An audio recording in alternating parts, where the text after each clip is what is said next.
ఇక నూజివీడులోని రమణక్కపేట ఘటనలో పోలీసులు ముగ్గురు నిందితుల్ని అరెస్ట్ చేశారు. తన భర్త సాయి చందుపై తన తల్లిదండ్రులు దాడి చేసిన ఘటనపై సాయి దుర్గా బిగ్ టీవీతో మాట్లాడింది. భర్తతోనే జీవితం సాగిస్తారని చెప్పారు ఆమె.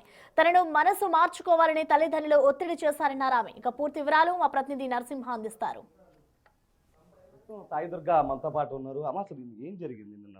అంటే సాయి చంద్ చెప్తూ ఉన్నాడు, ఇద్దరం ప్రేమించుకున్నాం, పెళ్లి చేసుకున్నాము, కానీ వాళ్ళు వచ్చి దాడి చేశారని చెప్తూ ఉన్నారు. అంటే తల్లిదండ్రులకు ఇష్టం లేదన్నట్లుగా.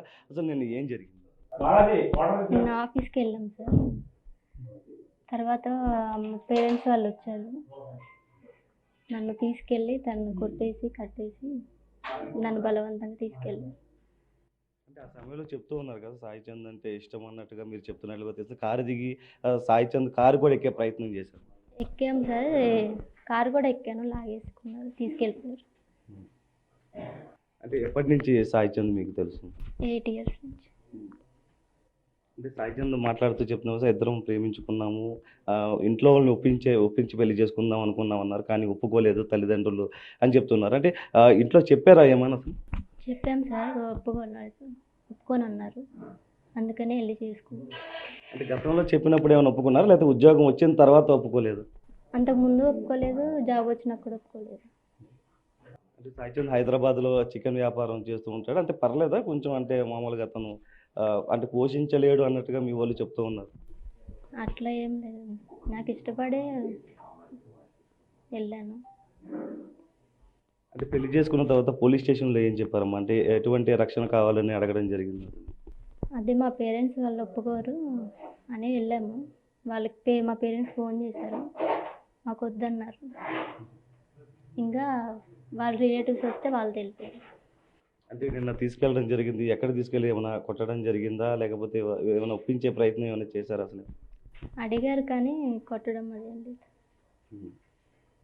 ఏం చెప్తాము, సాయి చంద్తో దాడి చేశారు, మొత్తం అతన్ని స్తంభానికి వేసి కొట్టారు. ఆ సమయంలో మీరు కూడా ఒక రోధిస్తూ ఉన్నారు, పెళ్లి చేసుకున్న వెంటనే ఇటువంటి ఘటన జరగడం ఏం చెప్తారు? నన్ను కొట్టి తీసుకొచ్చారు, తనతో వెళ్దామని కార్లకు కూడా వెళ్ళాను, ఇంకా ఒప్పుకోలేదు, తీసుకొచ్చేసారు. ఇప్పుడు సాయి చంద్ దగ్గరికి వెళ్దాం అనుకుంటున్నారా? అవును, తన దగ్గరికి వెళ్దాం. ఏదైతే పోస్ట్ ఆఫీస్లో పోస్ట్ మ్యాన్ మీకు పిలవడం జరిగింది, ఇట్లాగా మీరు వచ్చి లెటర్ పెట్టాలి, మీరు మధ్యలో వెళ్ళిపోయారు అనేది కూడా ఒకటి బయటకు వస్తుంది. డ్యూటీ చేసుకుని సార్కి చెప్పేసి వెళ్ళాను. అంటే కొత్త ఎస్పీఎం వచ్చారు, ఆ సార్ వర్క్లో ఉన్నారని నేను చెప్పలేదు, వేరే సార్కి చెప్పేసి వెళ్ళా. అంటే ఏమని చెప్పి పిలిచారమ్మా? అంటే లీవ్ అడుగుదాం చేసాము, లేదు డ్యూటీకి రావాల్సిందే లేకపోతే రిజైన్ చేయమన్నారు.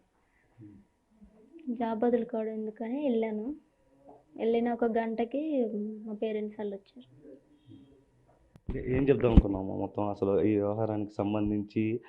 మీ తల్లిదండ్రులు కూడా ఒప్పిద్దాం అనుకున్నావు, కానీ ఇదంతా జరిగింది, ఏం చెప్తుంది? అడిగాం సార్, ఇప్పటికీ ఒప్పుకొని అన్నారు, అందుకనే వెళ్ళిపోవాలి సార్.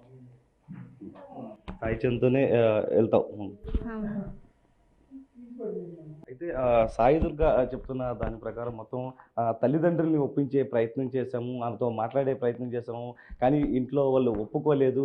అందువల్ల ఒక ఏదైతే సంబంధం కూడా చూసే ప్రయత్నం చేస్తున్నారు. ఈ నేపథ్యంలో వెళ్ళి పెళ్లి చేసుకున్నాము, కానీ నిన్న మధ్యాహ్నం వచ్చిన తర్వాత ఒక్కసారిగా మా పైన దాడి చేశారు, దాడి చేసి అక్కడి నుంచి తీసుకువెళ్ళడం జరిగిందంటూ కూడా చెప్తున్నారు. ఇప్పటికీ సాయి చంద్తోనే ఉంటానంటూ సాయి దుర్గా అయితే చెప్తున్నారు. సురేంద్రతో నరసింహ, బిగ్ టీవీ, న్యూజివీడ్ నుంచి.